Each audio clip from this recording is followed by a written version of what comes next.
আসসালামু আলাইকুম এভরিওয়ান, নতুন একটি ভিডিওতে আপনাদের সবাইকে স্বাগতম। আজকের ভিডিওটি ঢাকা টু সাজেক। আমি সাজেক যাব। সাজেক যাওয়ার জন্য আমি কী বাস দিয়ে যাব সেটা আমি আপনাদেরকে দেখাচ্ছি এখনই। প্রথমে আমরা কল্যাণপুর গিয়ে সেন্ট মার্টিন বাসের টিকিট কেটেছি। আর সাজেকের বাসগুলো মূলত সারে ধানমন্ডি থেকে, তাই আমরা ধানমন্ডি গিয়ে নামবো। ধানমন্ডি গিয়ে ওখানে আমরা বিজনেস ক্লাস বাসে সাজেক উদ্দেশ্যে রওনা দেব। আমাদের বাসটি এগারোটা বাজে ধানমন্ডি থেকে গাড়ি ছেড়ে গিয়েছে। মাঝপথে আমরা কুমিল্লা নূরজাহান হোটেলে গাড়িটি ব্রেক করে এখানে খাওয়া দাওয়ার জন্য, আর আমরা নূরজাহান হোটেলে যাচ্ছি খাবারের জন্য। দেখি এখানে খাবারের কীরকম মান। মূলত এইখানে যারা আসবেন এবং খাবেন অবশ্যই দাম যাচাই করে খাবেন, কারণ হাইওয়ে রুটে হোটেলগুলোতে খুবই পরিমাণে খাবারের দাম বেশি। দাম বলে অবশ্যই অর্ডার করবেন, দামটা শুনে তারপর খাবার অর্ডার করবেন। আমার বন্ধু রিয়াজ এবং জিয়া দুজনই খাবার জন্য অপেক্ষা করতেছে কখন খাবার আসবে।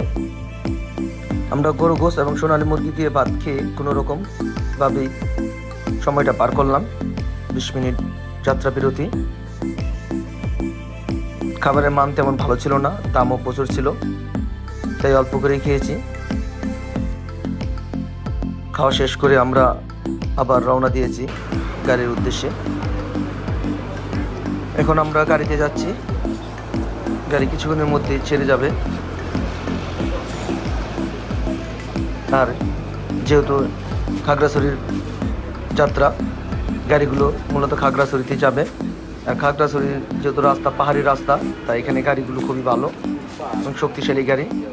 উন্নত মানের গাড়িগুলো এই রুটেই চলে। পথে যেতে যেতে আমি একটু ভিডিও করে নিলাম। আমরা প্রায় পাহাড়ের কাছাকাছি চলে এসেছি।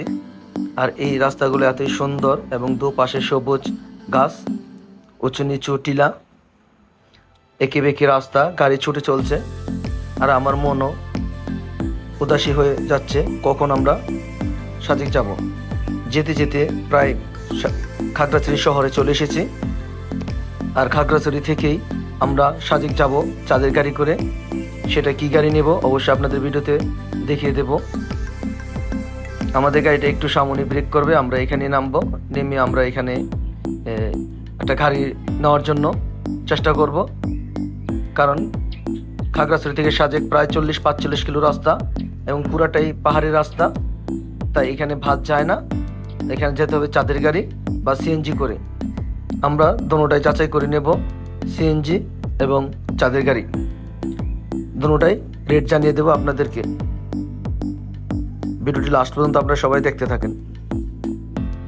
আমরা নেমে সিএনজি কাউন্টারে গিয়েছিলাম এবং চাঁদের গাড়ি কাউন্টারও আসছি। এখানে তাদের অফিস আছে, অফিস থেকে গাড়িগুলো ভাড়া করতে হয়, ট্রান্সপোর্ট অফিস। আর অফিস থেকে আমরা এই গাড়িটা চয়েস করছি।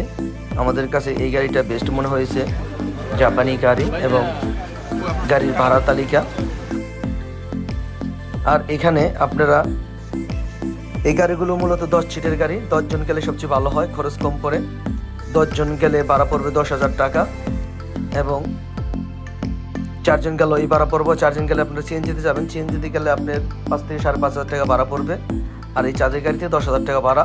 আমরা যেহেতু 3 বন্ধু গিয়েছি, তাই আমাদের কাছে ভাড়াটা অনেক বেশি মনে হয়, তাই আমরা আরও 4 জন ব্যবস্থা করি। নোয়াখালী থেকে 4 ভাই আসছিল ঘোরার জন্য, তাদের সাথে মিলেই আমরা কিন্তু এই গাড়িটা চাঁদের গাড়িটা ভাড়া করি 7 জনে 10,000 টাকা দিয়ে। 7 জন 10,000 টাকা দিয়ে ভাড়া করেছি এই গাড়িটা। আজকে যাচ্ছি ঘুরিয়ে, কালকে ঘুরিয়ে আবার সন্ধ্যায় খাগড়াছড়ি নামিয়ে দেবে। খাগড়াছড়ি থেকেই আমরা বিদায় নেব। আর এখন যাচ্ছি আমরা সাজেকের উদ্দেশ্যে।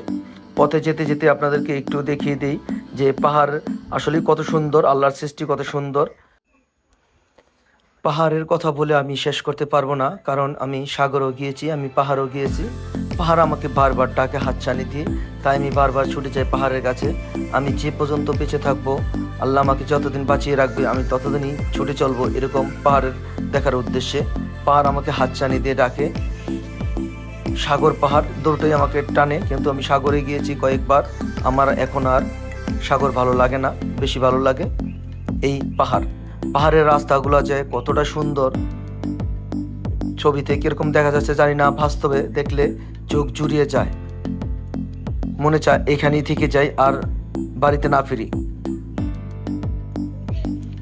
পাহাড়ের সারি সারি ঘাস লাগানো দুপাশে কিছুক্ষণ যেতে যেতে আমরা কিন্তু অনেকটা পথ পেরিয়ে এসেছি সাজেক যাওয়ার উদ্দেশ্যে। আর আমাদের সামনেই বিজিবি ক্যাম্প। আমরা ক্যাম্পে গাড়িটা আমাদের দাঁড় করতে হবে, তাদের অনুমতি নিয়েই কিন্তু আমরা যাব। আমরা এখন চলে এসেছি, আমরা আমাদের গাড়িটা এখানে এন্ট্রি করব। সেনাবাহিনীর অনুমতি ছাড়া এখান থেকে একটি গাড়িও যাবে না, পর্যটন গাড়ি, তাদের অনুমতি নিয়ে যেতে হবে। আর আমরা যেহেতু বিজিবি ক্যাম্পে চলে এসেছি, আমাদের এখানে গাড়িটা বিরতি দেবে।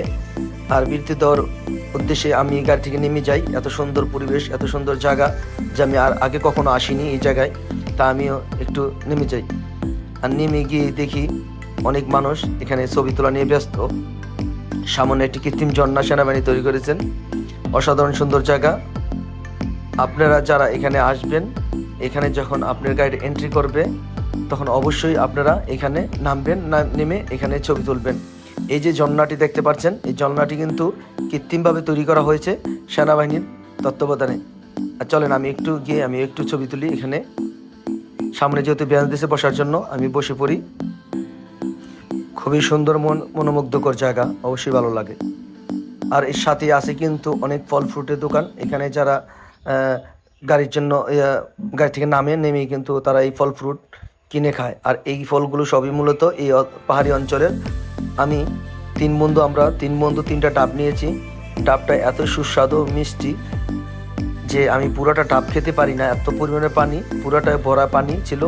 এই যে আম, জাম, আনারস, সব ধরনের ফল এখানে পাবেন। সবই নাকি এখানে পাহাড়ের চাষ করা হয়। আর এখানের ফলগুলো খুবই স্বাদ।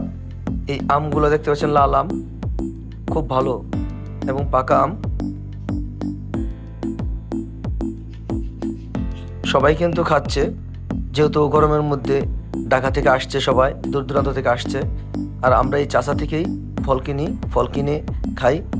আনারস কিনেছি, ডাব কিনেছি। এই ডাবগুলো 130 টাকা পিস। এই তেঁতুলগুলো নাকি পাহাড়ের। খুবই ভালো লাগছে আমার এখানে এসে। আর এত পরিমাণে মানুষ এখানে, কারণ এইখানে সাজেকের যত গাড়ি আছে এখানে এসেই ব্রেক করে সেনাবাহিনীর তত্ত্বাবধানে সেনাবাহিনীর সামনে একটি গাড়ি যাবে, তারপরে আমরা পিছিয়ে যাব। সবাই একত্রিত হয়, কারণ সেনাবাহিনীর অনুমতি ছাড়া এখান থেকে একটি গাড়িও যেতে পারে না, যেহেতু পাহাড়ি রাস্তা। আর মায়ানমার বর্ডার, এপাশে ইন্ডিয়ান বর্ডার, যে কোনো ধরনের দুর্ঘটনা করতে পারে, ডাকাতি হতে পারে। তাই সেনাবাহিনী আগে যাবে একটি গাড়ি, আর আমরা পিছনে যাব সেনাবাহিনীর পিছনে। অসংখ্য ধন্যবাদ সেনাবাহিনীকে আমাদের এতটা নিরাপদ দেওয়ার জন্য।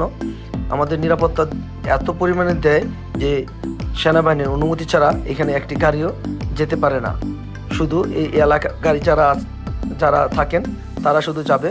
আর যারা পর্যটন, যারা দূর দূরান্ত থেকে আসছেন, তারা একটি গাড়িও অনুমতি ছাড়া যেতে পারবে না। সে যাওয়ার জন্য অপেক্ষা করতেছে। প্রায় এখানে 1 থেকে 1.5 ঘন্টা অপেক্ষা করতে হবে।